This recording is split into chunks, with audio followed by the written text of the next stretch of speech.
देखिए जिब्रील है नूरी, फरिश्तों का सरदार, और उसके पास इतनी कुव्वत है कि वो आन की आन में बस्तियों को यूं जैसे चाय का कप पकड़कर उलट दे, इतनी उसकी पावर है।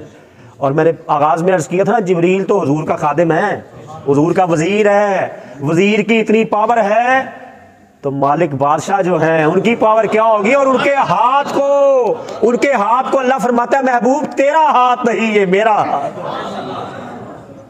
पता नहीं, बस खुदा जब अक्ल लेता है हमाकत आ ही जाती है।